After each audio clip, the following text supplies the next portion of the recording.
안녕하세요. 저는 최근 막장 드라마나 공포 영화에 나올 법한 일을 겪은 여자입니다. 제가 살면서 남자를 많이 만나본 건 아니지만 그렇다고 적게 만난 것도 아니에요. 여러 남자들을 만나며 연애와 이별을 반복하다 보니 결혼을 굳이 꼭 해야 하나 싶은 생각이 들더라고요.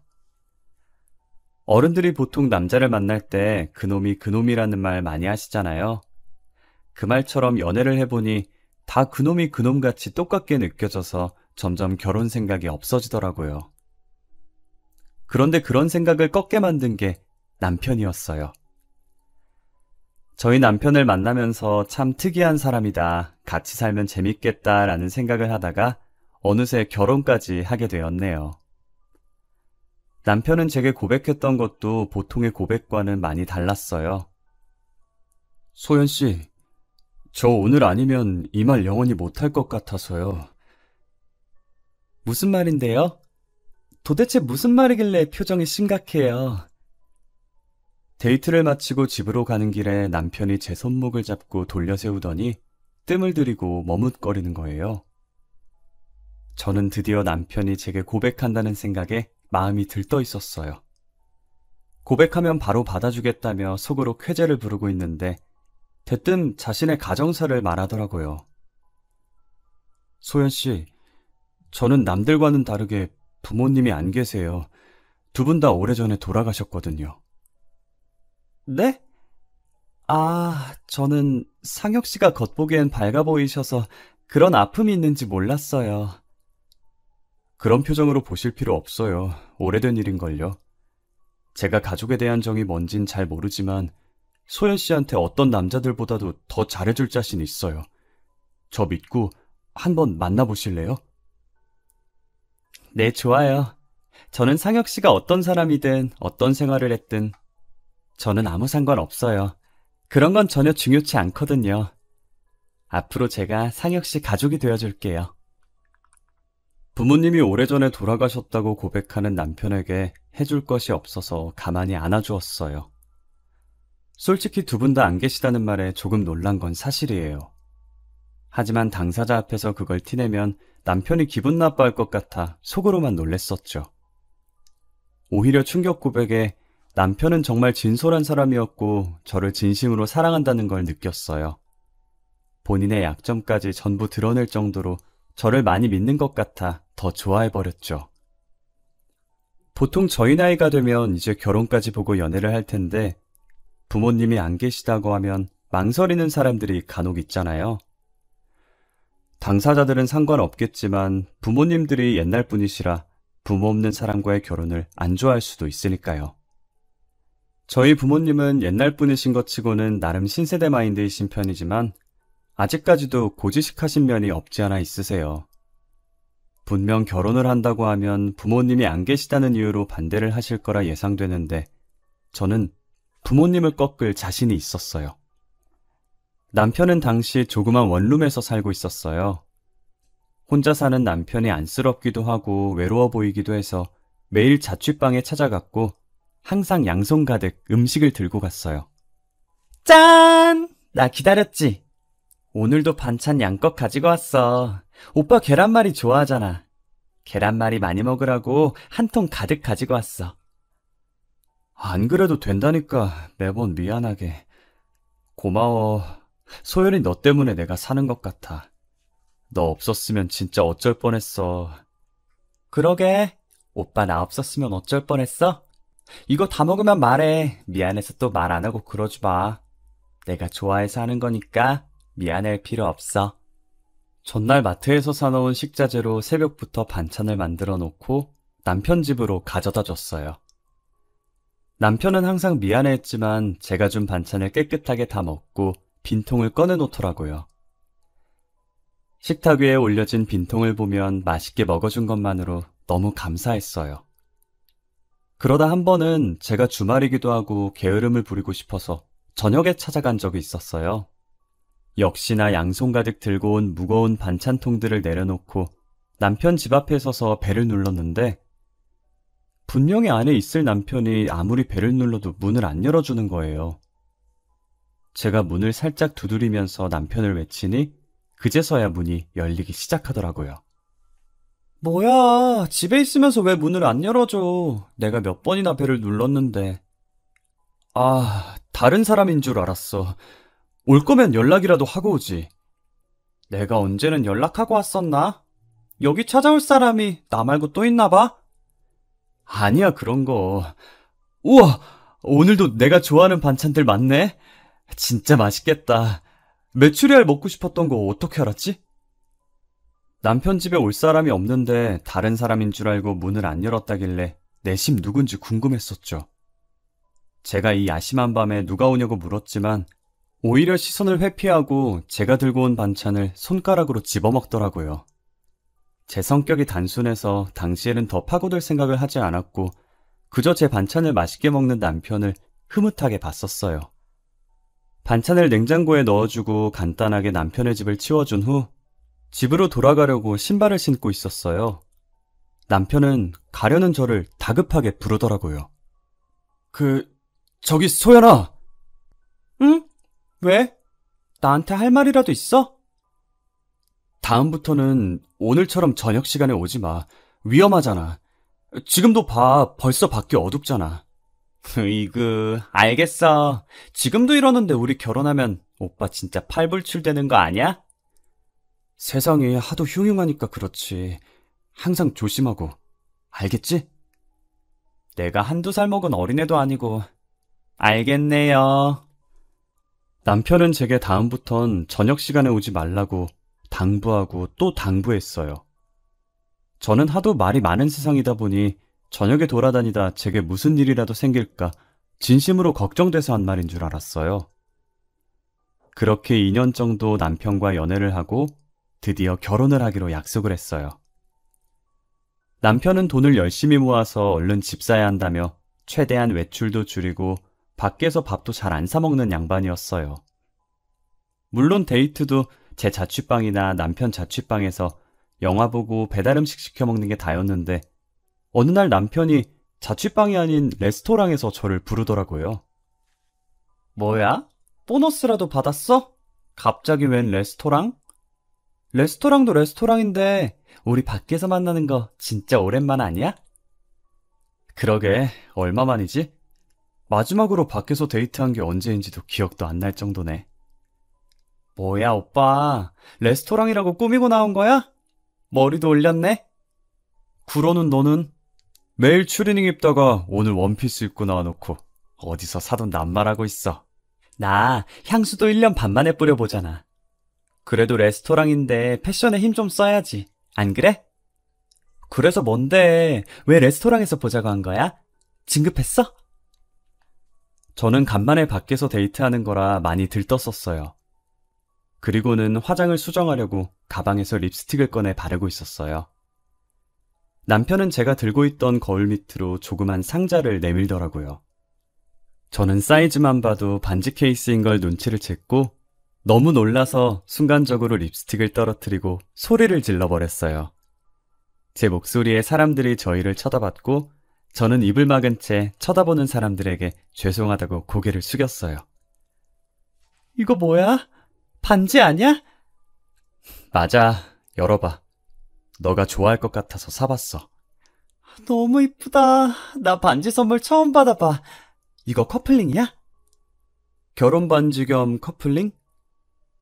소연아, 우리 결혼하자. 내가 정말 잘할게. 잘할 자신 있어. 결혼하면 지금처럼 친구같이 재밌게 살자. 든든하게 잘 먹여서 데리고 가려고 비싼 레스토랑에서 보자고 했구만. 그래, 결혼하자. 죽이 되든 밥이 되든 한번 같이 살아보자. 저는 남편의 프로포즈를 받아들였고 쇳불도 단김에 뺀다고 며칠 뒤 저희는 바로 저희 부모님을 만나러 갔어요. 앞서 말한 것처럼 저희 부모님께서 고지식한 면이 조금 있어서 걱정을 했었어요. 혹시나 남편 부모님의 부재를 흠으로 잡고 결혼을 반대하지 않을까 하고요. 하지만 제 걱정과는 달리 부모님이 남편을 따뜻하게 맞이해 주더라고요. 제게도 묵묵했던 아버지는 다소 서툴지만 진심을 다해 안아주었고 어머니는 남편 손을 꼭 잡고 고생 많았다고 어서 들어오라고 하셨죠. 안 그래도 우리 딸한테 들었어요. 혼자서 고생 많이 했겠네. 잘 왔어요. 어서 들어와요. 그동안 많이 힘들었을 텐데 잘 버텨줘서 너무 고마워요. 그리고 철부지 우리 딸 잘 챙겨줘서 너무 고마워요. 아니에요. 소연이가 얼마나 어른스러운데요. 철부지는 오히려 전걸요. 아마 부모님들 앞이라서 철없는 모습만 보이는 것 같은데 알고 보면 저보다 성숙한 사람이에요. 어머, 말도 어쩜 이렇게 잘할까. 앞으로 우리를 부모님이다 생각하고 편하게 지내요. 우리도 아들 하나 생겼다 생각하고 우리 딸보다 더 잘 챙겨줄 테니까. 엄마, 나 막 서운하려고 그래. 사위사랑은 작물하더니 벌써부터 오빠 챙기는 거야? 딸이 듣는 앞에서 딸보다 더 잘 챙겨준다고 하고. 나 진짜 서운해. 딸, 아빠가 있잖아. 아빠는 항상 너가 1순위다. 알지? 저희는 화기애애한 분위기로 별다른 문제 없이 결혼 허락을 받았고 남편의 부모님께서 안 계시니 상견례 없이 일사천리로 결혼을 진행했어요. 남편이 그동안 집 산다고 돈을 열심히 모으긴 했지만 턱없이 부족해서 신혼집은 대출과 부모님 도움을 조금 받아서 제가 장만했고 남편은 혼수가전을 해오기로 했습니다. 신혼여행 가 있는 동안에 혼수가전들이 하나둘씩 도착했어요. 휑했던 집이 신혼여행 후 돌아와 보니 제법 사람 사는 집같이 꾸며져 있더라고요. 이쁜 그릇들과 커플 앞치마까지 세팅해놓은 주방은 보고만 있어도 기분이 좋아졌죠. 우리가 진짜 결혼을 했구나, 신혼이 이런 거구나 싶었어요. 오빠, 우리 드디어 말로만 듣던 신혼이야. 나 너무 설레.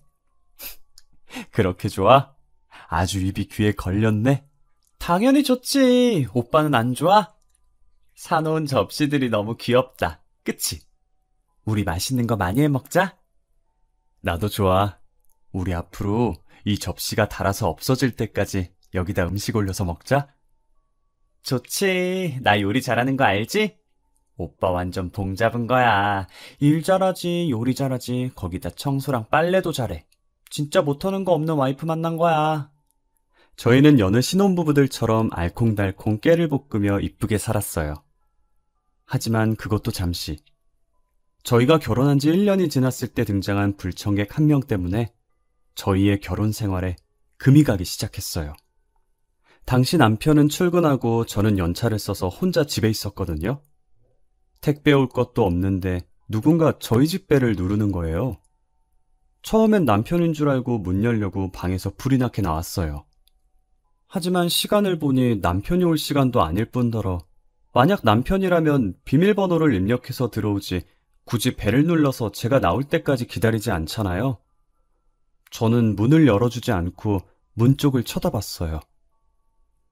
요즘 세상이 하도 흉흉해서 이상한 사람들이 많으니 혹시나 하는 마음에 문을 열어주지 않으려고 했죠.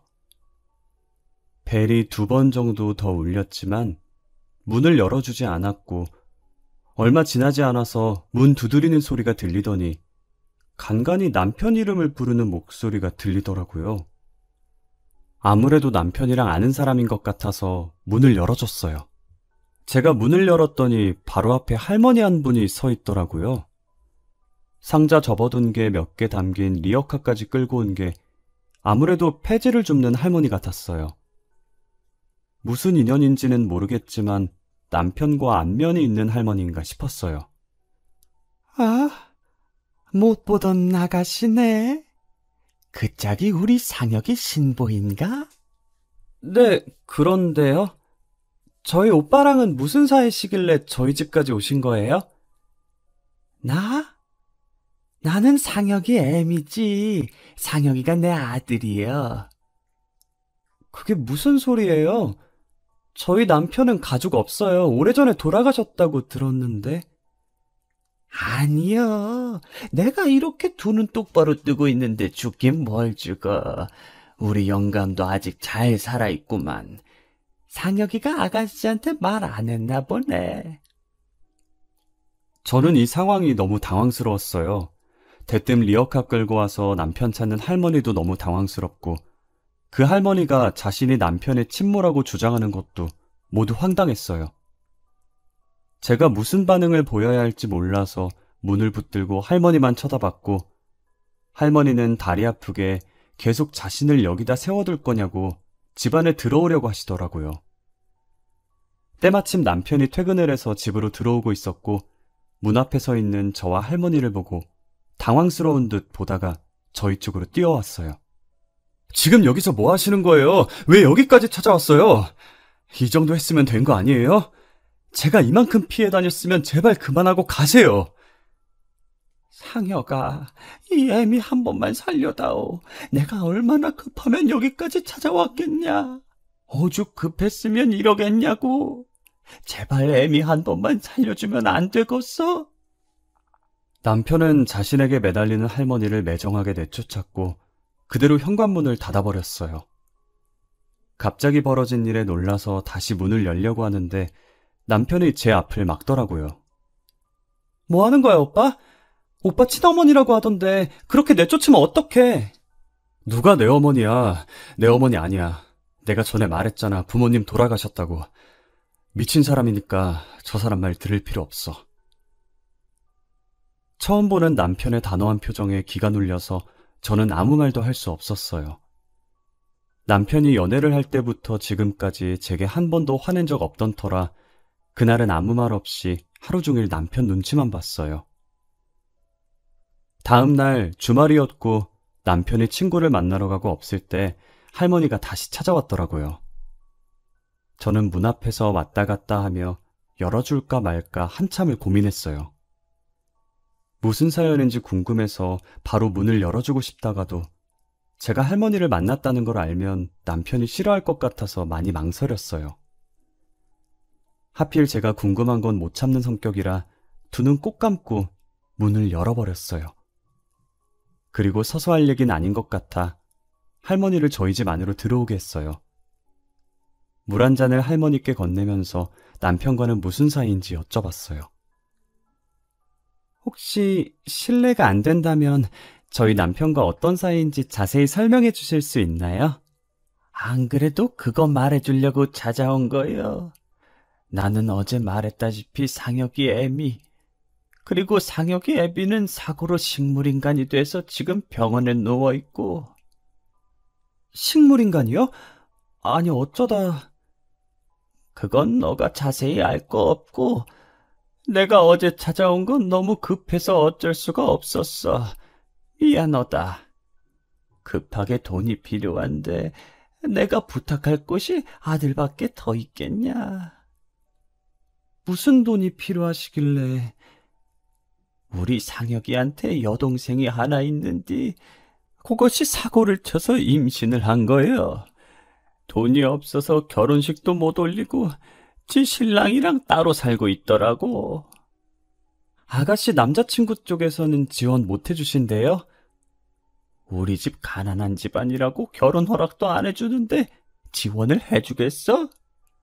그쪽 집안에서 나보고 3천만 원 혼수해올 자신 있으면 결혼 허락해준다더라. 네? 3천만 원이요?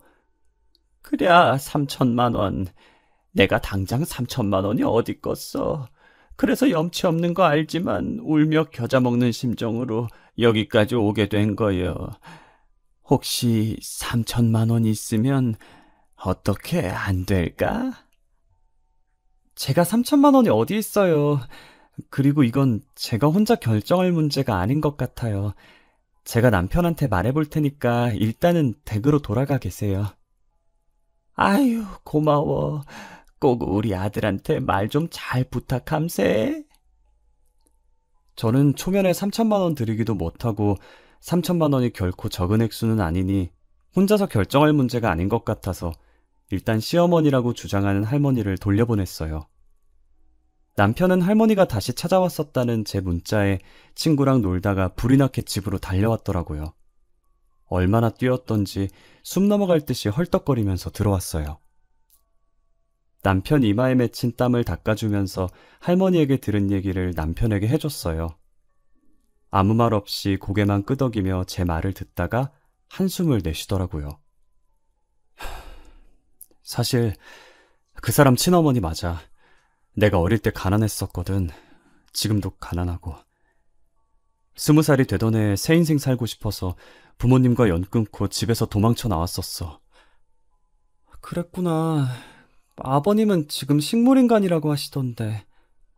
나도 어머니한테 들은 건데 아버지가 사고 나서 식물인간이 되셨더라고. 내가 집 나온 뒤로 어머니가 찾아와서 말씀하신 거라 무슨 사고가 났는지는 잘 몰라. 그러면 오빠가 없을 때 사고 나신 거네. 어떡해. 내가 결혼 전에 너한테 저녁 시간에는 찾아오지 말라고 했었던 거 기억나? 기억나지. 나 그 뒤로 저녁 시간엔 안 갔었잖아. 항상 그 시간이면 어머니가 찾아와서 나한테 돈 달라고 그랬었거든. 아버지 병원비가 만만치 않다면서. 혹시나 너랑 마주칠까봐 저녁에 오지 말라고 했던 거야. 신혼집 구할 때도 자취방이랑 멀리 떨어진 곳 구하자고 하더니 이게 다 어머님 때문이었어? 미리 말 못해서 미안해. 말없이 이사가면 못 찾을 줄 알았는데 이렇게 찾아올 줄은 몰랐어. 내가 어느 회사 다니는지 아니까 퇴근 시간에 와서 나를 미행하신 것 같아. 시어머니는 결혼 전에 남편한테 돈 달라고 계속 찾아왔었다고 하더라고요. 남편도 처음에는 낳아주고 키워준 정이 있어서 돈 달라고 할 때마다 줬었대요. 돈 주는 버릇을 하다 보니 시어머니는 습관처럼 남편을 찾아왔고 남편은 그런 시어머니에게 진절머리가 나서 도망치려고 했고요. 결혼 후 1년 동안 안 찾아온 건 신혼집을 멀리 가는 바람에 남편을 찾지 못했던 거예요. 남편이 회사랑 거리가 먼 곳인데도 불구하고 이 집을 계속 고집한 이유가 뭔가 했는데 자신의 자취방이랑 멀고 시어머니가 찾아오지 않을 것 같아서 그랬던 것이었어요. 미안해. 내가 미안하다는 말 말곤 할 말이 없네. 그런데 항상 같은 시간에 오시다가 왜 어제는 일찍 오셨을까? 오늘은 나한테 사실대로 말해주려고 온 거라고 쳐도 말이야. 어제는 뭐 때문에... 어차피 나한테 말하면 부탁 안 들어줄 게 뻔하니까 너를 노리고 찾아온 것 같아. 우리 그냥 다른 지역으로 이사 가자. 나 진짜 다시는 가족들이랑 얽히고 싶지 않아. 그러지 말고 내가 3천만 원 줄 테니까 부모님이랑 연 끊지 마. 그래도 낳아주신 분들인데 어떻게 연을 끊어. 그러지 말자, 응? 낳아준 부모님이랑 연 끊겠다는데 제가 어떻게 가만히 보고만 있겠어요. 저는 남편에게 그러지 말라고, 그러다 나중에 후회한다며 며칠간 설득을 했어요. 결국 저의 끈질긴 설득으로 남편은 연을 끊지 않기로 했고 제가 준 3천만 원을 어머님께 드렸어요. 그러고 며칠 뒤 제게 발신번호 제안으로 전화가 온 거예요. 혹시나 보이스피싱일까봐 받을까 말까 망설였지만 호기심을 못 견디고 전화를 받았어요. 저는 아무 말도 없이 가만히 듣고만 있으니 30초 뒤 스피커 너머로 어떤 여자 목소리가 들리더라고요. 여보세요? 뭐야, 받은 거야, 만 거야? 여보세요? 안 들려요? 들려요. 누구세요? 들리면서 왜 대답을 안 해요? 저 상혁 오빠 전 여자친구인데요. 앙칼진 목소리의 주인은 다름 아닌 남편의 전 여자친구였어요. 전 여자친구라는 말에 짧은 시간 동안 수만 가지 생각이 스쳐 지나갔어요. 도대체 전 여자친구가 내게 무슨 볼일로 전화를 한 걸까? 혹시나 남편을 다시 내놓으라는 전화일까?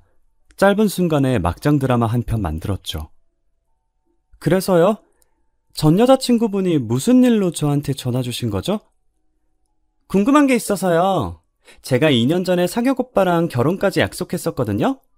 결혼 날짜도 잡았었고요. 그래서요? 그게 뭐 어쨌는데요? 결혼 3일 남았을 때였나 4일 남았을 때였나 어머님이 저를 찾아오셔서 식물인간인 시아버지 병간호를 부탁했었거든요. 며느리니까 당연히 해야 한다면서. 그쪽한테는 그런 부탁 안 하셨어요? 어머님께서 그런 부탁을 하셨었다고.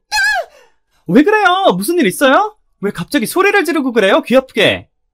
전 여자친구라는 사람은 남편이랑 결혼까지 약속했었는데 결혼하기 이틀 전에 파혼을 했다더라고요. 당시에도 남편이 부모님이 없다고 해서 그 여자도 남편한테 부모님이 없는 줄 알았대요. 그런데 결혼하기 3일 전쯤에 자신이 시어머니라고 주장하면서 시아버지 병간호를 부탁했다는 거예요. 그래서 파혼을 했는데 저한테는 그런 말 없었냐고 물어보더라고요. 저는 그런 말을 들은 적이 없어서 진짜냐고 그 여자한테 되물어보려고 하는 순간에 저희 집 벨이 울렸고 마치 공포영화처럼 현관문 벨이 울리면서 인터폰에 시어머니 얼굴이 비치더라고요. 이 타이밍에 시어머니 얼굴이 떠서 놀란 나머지 소리를 지르면서 들고 있던 휴대폰을 떨어뜨렸어요.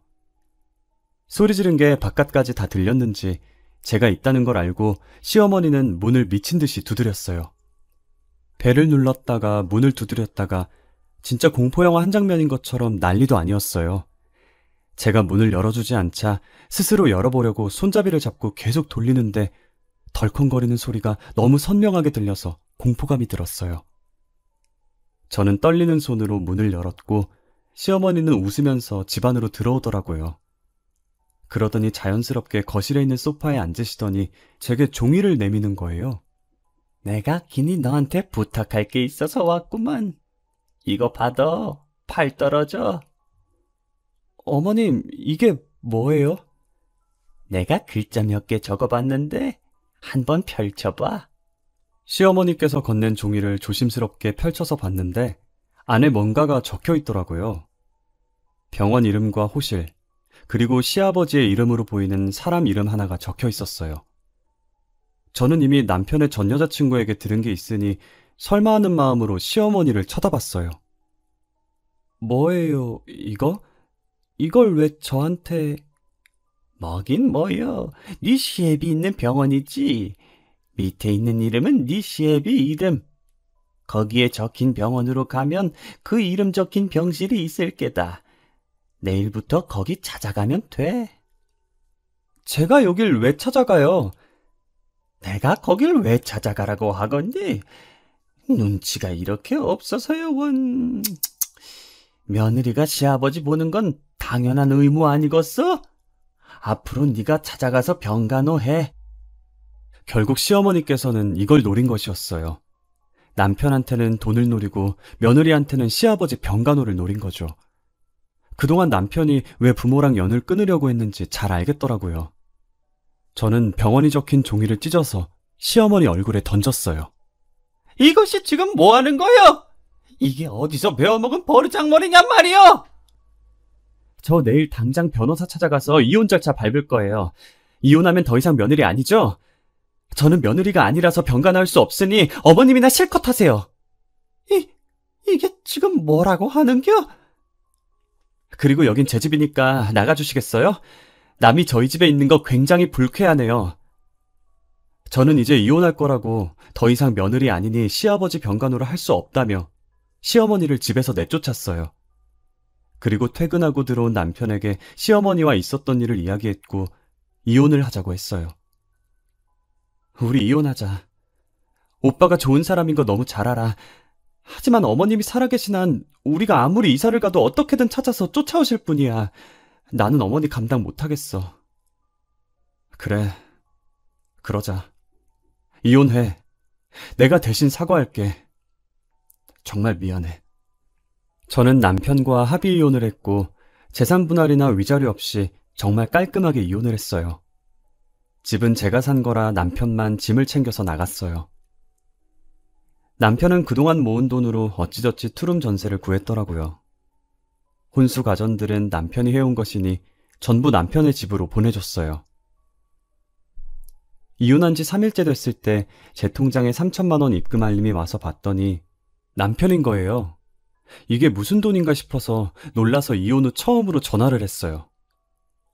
방금 3천만 원 보낸 거 뭐야? 왜 나한테 돈을 보내? 저번에 어머니한테 드렸던 3천만 원 다시 돌려줘야지. 이혼한 날 바로 주려고 했는데 집 구하느라고 돈을 다 썼더라고. 급한 대로 대출 받아서 보냈어. 안 보내줘도 돼. 오빠가 안 준다는 거 내가 주라고 고집 부렸던 거였잖아. 그래도 어떻게 그래.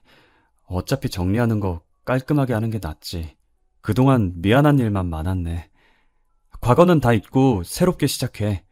너는 분명 잘할 수 있어. 내가 응원할게. 시어머니만 아니었어도 남편과는 절대 이혼할 일 없었을 거예요. 남편은 이혼했지만 끝까지 좋은 사람이고 저를 위해준 사람이죠.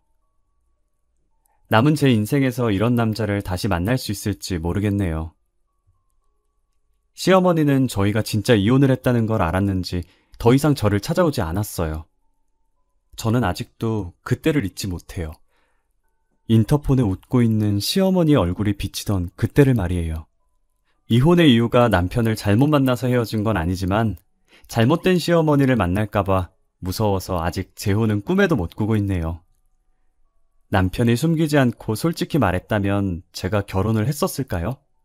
여러분들도 결혼하기 전에 상대방에게 숨겨진 가족이 있는 게 아닌지 꼭 확인하고 결혼하시길 바랄게요. 저처럼 뒤늦게 침몰하며 찾아와서 시부모 봉양하라고 명령하는 사람은 안 만나길 기도할게요.